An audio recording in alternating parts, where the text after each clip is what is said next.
Good morning. Welcome to Tip Off. Hope you guys are doing well. Welcome to Portland, Oregon, where we come to you today. Oh, wait, that's not how we do this anymore. We do it differently now.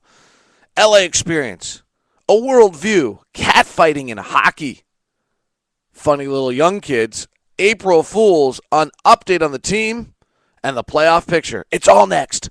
Oh, and I need a computer geek on Tip Off. Boom, boom, boom, boom, boom. Really early in the morning. Gotta be quiet. Boom, boom, boom, blah.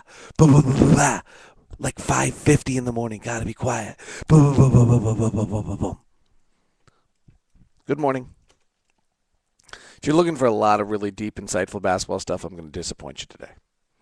We've been on the road too long. It's all good. The March is over. The hell that is March is over, and it has finally bit the Utah Jazz. We kind of knew that was coming. The team looks exhausted and tired, and I'm beginning to wonder if a simple shot by Paul Millsap at the end of regulation in Atlanta that came up short is going to forever alter this season.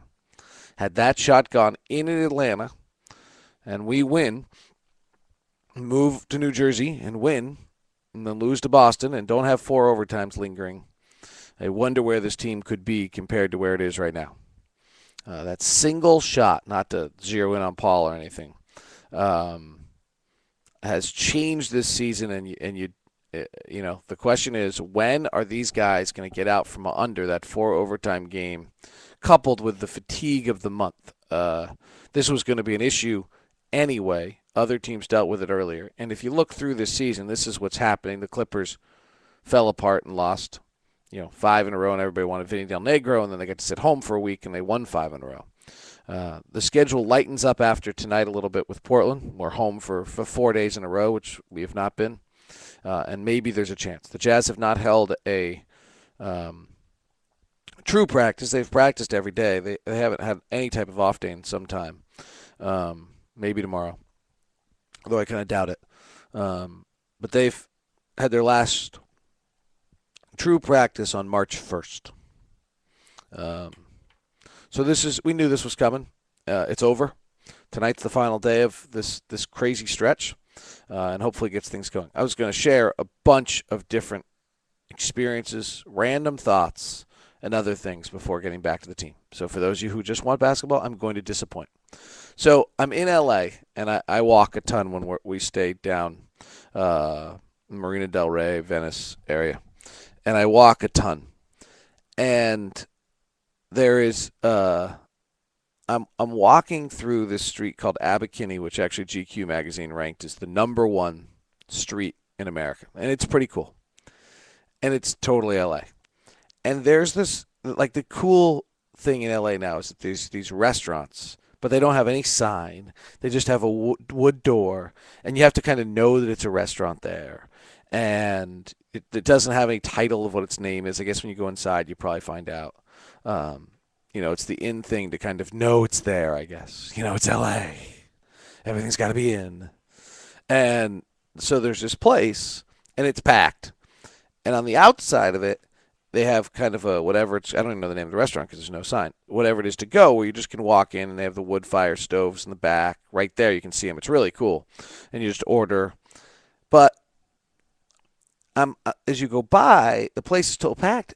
Then there's this little alleyway, and everyone's sitting on milk crates down the alleyway and kind of on the side of the street eating and on the ground. And I seriously, for a moment on Saturday, thought this was like a feed the homeless event until I suddenly looked at their shoes and realized this wasn't feed the homeless. And that there's probably like movie producers worth $30 million sitting there. And they're sitting there and they are all eating on the ground and on milk crates just so that they can be a part of eating at this super cool spot. And I was like, that is the essence of Los Angeles. The essence of Los Angeles. All right, this one is nonpartisan, but it's political. These are just the thoughts that are running through my head today. I don't have a lot of NBA. I don't have a lot of Jazz NBA stuff for you today. So I'm telling you, I'll get to it in a second, but you should leave. And I got a cat fight coming up in hockey, which is a good story too. So actually stay for that. Endure this and stay for that. Okay, I'll give you that first, and then I'll give you my worldview for a second. So this is a great story. So Vancouver is playing Boston in hockey. I don't. The NHL playoffs are getting close, so you might have to watch it again here at some point. And this, one of the Vancouver players' girlfriends, Brittany Carnegie, who's kind of smoking. He's a hockey player. They all get smoking girls. Starts tweeting out about one of the girls' friends of one of the Boston Bruins. FYI, I was at the game around Vancouver, and she was the only one with a problem. People actually were very nice. She had a problem. Corey Snyder, control your broad because she's straight classless, rude, and acts like a trucker. Hashmark Canucks hater. I guess haters are going to hate, but keep your girl in line. Vancouver is my home. Next one. And in case you don't know Snyder, who, by the way, she's misspelling the entire time. So he is a Canucks loser backup goaltender. I guess haters are going to hate. Big F.U. Snyder. Everyone in Boston, I would love you to know Corey Snyder's girlfriend fingered me and told me off about Bruins hat today. She is from Boston. Now, what's the backstory on that cat fight is what I want to know, because there's something else going on there. The worldview comment of the day. I know I'm off the regular pattern today. The worldview today is I was watching everything and listening to everything. Sports are ruining everything. This is my theory now on politics. Well, first of all, MSNBC and Fox have just completely become the hometown team for which side ever you are. Halftime, pregame, halftime, postgame show. That's all they are. They don't cover any news. They don't break any news. They just react to everything, and they do react everything with a slant. Like, oh my gosh, it's crazy. Both sides. And what I figured out watching everything this weekend is that in sports, when something goes wrong, all we ever want to do is fire the head coach, right? Like Philadelphia Eagles are losing last year, and all the Eagle fans want to do is fire Andy Reid. Now, they don't want to address the fact that they completely broke their culture by signing Michael Vick to a long contract. They completely broke their culture by giving Deshaun Jackson, dealing with a problem child like Deshaun Jackson. They don't want it that their defense coordinator, whatever. They had all these problems. The answer was to fire the coach. And I've decided that's where we've become on American politics. Regardless of if it's a Republican or a Democrat, our answer to everything is to fire the coach, ignoring any of the real issues, like the fact that our infant mortality rate is ridiculously high for a country as advanced as we are, the fact that we spend more money on prisons than we do on higher education, the fact that, whatever you want to get into, depending you have probably a different viewpoint on one side or the other about the fact that we've gone to 2 wars while taking 2 tax cuts and the impact of that, the fact that we're overspending, the fact that we're overconsuming. We don't want to address any of those issues. We just want to fire the coach. That's our answer to everything. And I'm convinced it's the sports mentality. We lose a game. Every time we lose a game, my Twitter is killed, fire Corbin, fire Corbin, fire. I mean, holy smokes. It's crazy. It's annoying. It's really overwhelming. I guess, when I was 22 and following this team, and I thought Delaney Beep and Rudd was what I called him, because every time he came in the game, I thought destroyed us, probably with a lack of understanding of how great John Stockton was, so that anybody looked ridiculous. And I thought his name was Delaney Beep and Rudd every time he came in the game. I'm assuming that in some ways my fandom is no different, but that is my take after watching a weekend worth of and listening to a weekend worth of politics and the rest. That's what's happened in our world. All right, jazz stuff. I had a funny cab ride yesterday with Alec Burks and Jeremy Evans. They're just the good kids, man. They're just kids. They're fighting over whether to go to Macaroni Grill or Buffalo Wild Wings. I'm like, you guys want a real restaurant? Nope. Alec, what kind of food do you like? Fast food. Beautiful. Why would he like anything else? He's 20. They're just really, really good kids. Um, I can't get into too much detail here, and if I can, I probably need approval before I do. I just want to give a shout out to Brian Zettler, who is our equipment manager and assistant trainer for, along with our trainer Gary Briggs, pulling off one of the best April Fool's jokes I've ever seen. Um, I don't want to get into too much detail, but I would tell you is we have a guy who travels with us who's the massage therapist for the players, and he's a really nice guy. I mean, just true and true, good, good, good guy. And they got TSA in on an April Fool's joke on him, is all I'll tell you. And while we were going through our TSA, which we do outside on the tarmac to the airplane, he's being interrogated with the entire team and inside the plane looking down over. It was I can't get it. I don't want to get into too many more details, but it was really one of the better. I just want a tip of the hat of one of the better things I've ever seen.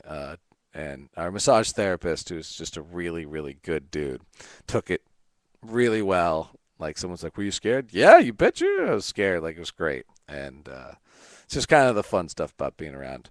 Nice to have Josh Howard back with us on the road. He's working with Mark McCowan, the equipment, the strength and conditioning coach, and working very hard. But I don't know timetable or anything. But it's just nice to have him around and see him working. Finally, all right, to the team, to the playoffs. We're fine.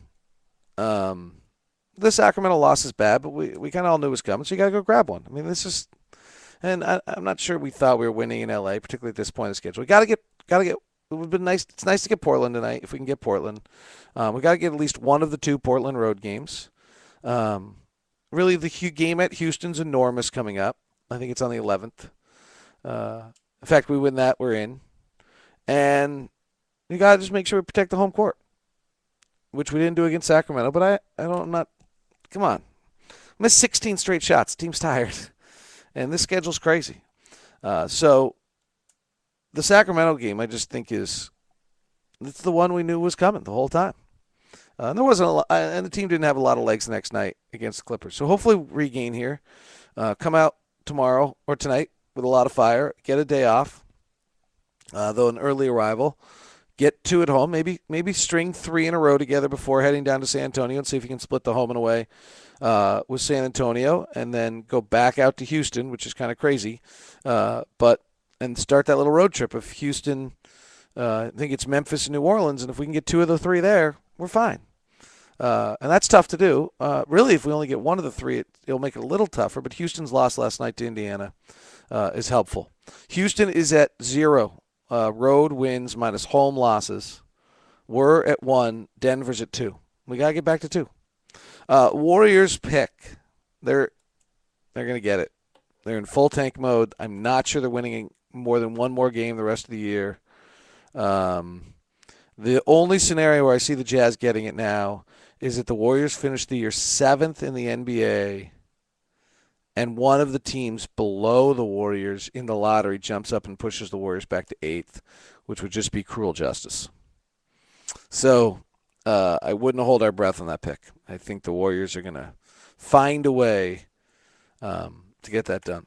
Onto the basketball floor, we are getting very, very, very poor wing production right now. Damari Carroll is shooting about 30%. CJ finished the month of March at about 30%. Gordon Burks for the last 5 games about 35%.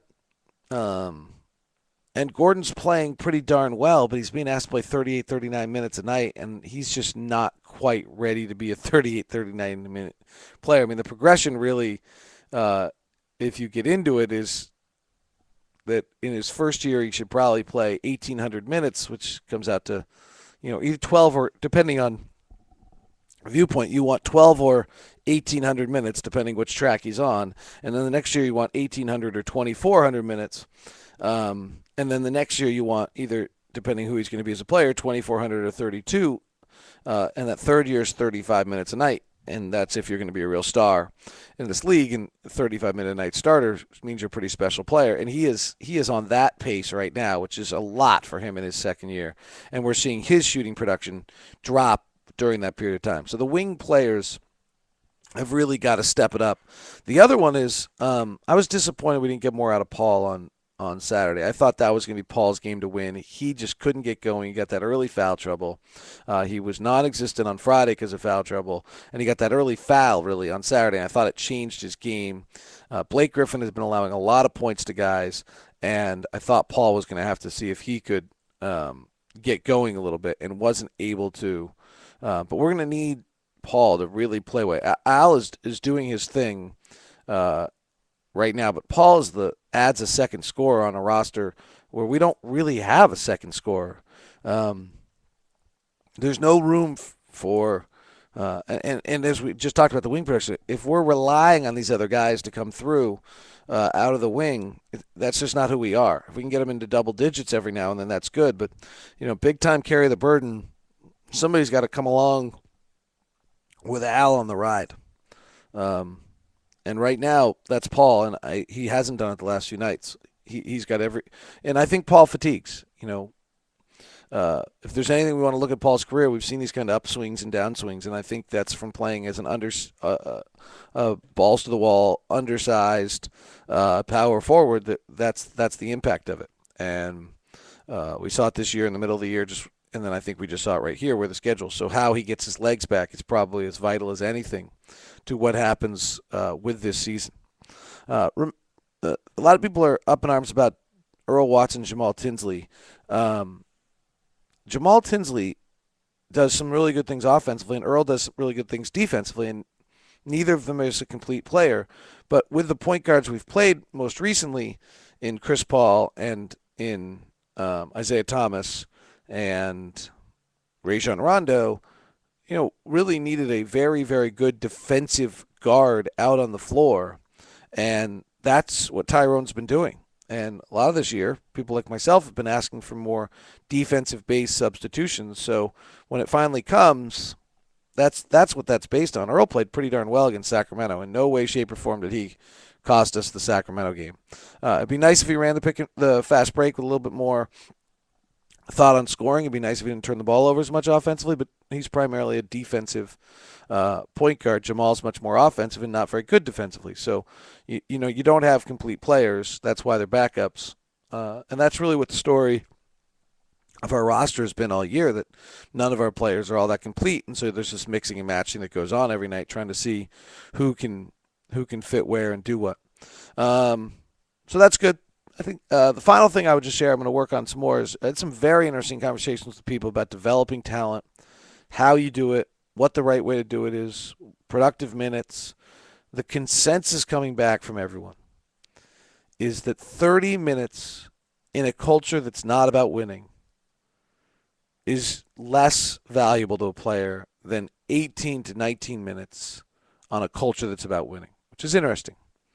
That you're not those extra minutes that we all are begging for in a culture that's not about winning, and an approach that's not about winning, are not worth that much.